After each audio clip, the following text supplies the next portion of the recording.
For 30 years, I thought about food constantly. What I was going to eat next, what I was going to cook, what I was craving, what I shouldn't eat, but what I wanted to eat anyway. It was exhausting. And then I went carnivore. And within 2 weeks, the noise just stopped. I'm Frank. I was a pastry chef for 13 years, and I need to tell you about the silence I found on the other side of sugar. I didn't even realize how loud the noise was until it was gone. I thought everyone thought about food all the time. I thought that was normal, but it's not. It's addiction. I'd wake up in the morning and the first thing I'd think about was breakfast. Not just what I was going to eat, but how I was going to make it. What ingredients I had, what I was in the mood for. Then I'd eat breakfast. And before I'd even finished, I'd be thinking about lunch. And after lunch, I'd be thinking about dinner. And after dinner, I'd be thinking about dessert. And after dessert, I'd be thinking about what I was going to have for breakfast the next day. It was constant, relentless, and exhausting. And I thought that was just how my brain worked. Because I was a chef, because I loved food, because I was passionate about cooking. But it wasn't passion, it was addiction. I used to go to the supermarket and spend an hour walking around, looking at ingredients, trying to decide what, and sometimes I'd walk out with nothing because I couldn't decide, because nothing felt right. And then I'd have to go back and spend another hour and maybe come out with something, or maybe not. It was paralyzing. And at home, I'd have cookbooks stacked by my bed. I'd read them like novels before I went to sleep, planning meals, imagining flavors, thinking about what I was going to cook next. I thought this was normal. I thought this was what it meant to love food, but it wasn't. It was obsession. I tried everything to quiet the noise. I tried meal prepping. I tried intermittent fasting. I tried eating more protein. I tried eating more fat. Nothing worked. The noise was always there until I went carnivore. On day 2 of carnivore, I woke up and felt like a completely different person. The brain fog was gone, the anxiety was gone, and the depression was gone. And there was something else, something I didn't expect. The food noise was gone. I woke up and I didn't immediately think about breakfast. I just got up and went about my day. And when I did get hungry, I didn't obsess over what to eat. I just ate. Beef, eggs, butter, done. No planning, no deciding, no obsessing, just fuel. And for the first time in my life, food became boring in the best possible way. Before carnivore, food was entertainment. It was comfort. It was reward. It was escape. Every meal was an event. Every snack was a decision. Every craving was a negotiation. But on carnivore, food became what it was always supposed to be. Fuel. I ate when I was hungry. I ate until I was full, and then I moved on with my day. I didn't miss the noise. I thought I would. I thought I'd feel like something was missing. But I didn't. I felt free.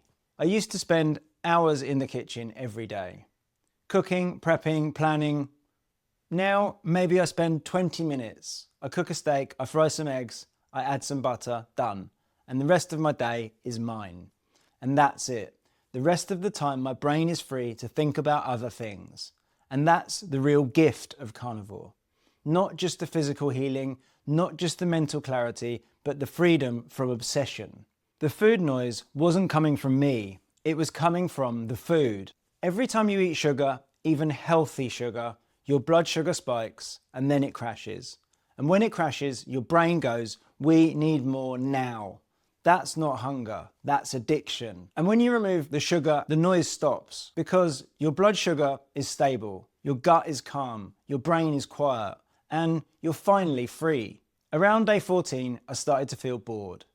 Not in a bad way, just bored, because I wasn't thinking about food anymore. And I didn't know what to do with all that mental space. You have to figure out what to do with the silence. For 30 years, food had been my entertainment, my comfort, my escape. And when that was gone, I had to find new things to fill the space. At first, it was uncomfortable. I'd finish a meal and think, now what? Because I was used to thinking about the next meal, or planning the next recipe, or craving the next snack. But now there was just nothing. And I had to learn to sit with that. I had to learn to find other things to think about, other things to do, other ways to spend my time.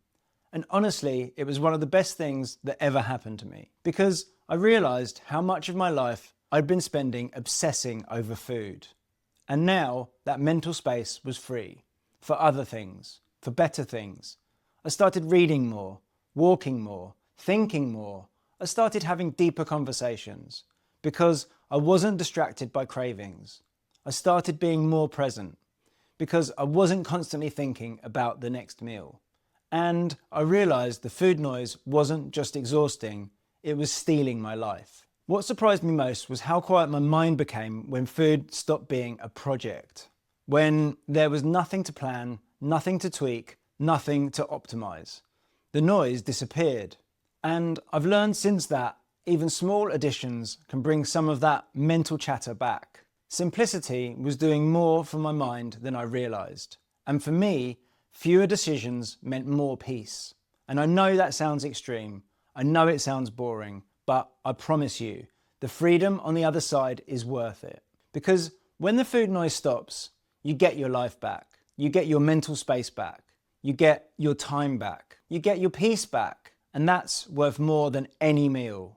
So if you're living with food noise right now, if you're constantly thinking about what to eat, what you're craving, what you shouldn't eat but want to anyway, you didn't cause this and you're not imagining it. You've been hijacked by the food. And the only way out is to stop feeding the addiction. If this resonates, the next video to watch is Your Brain on Sugar, The Truth No One Tells You. It explains why that noise exists in the first place and why it finally goes quiet. That video on the screen here.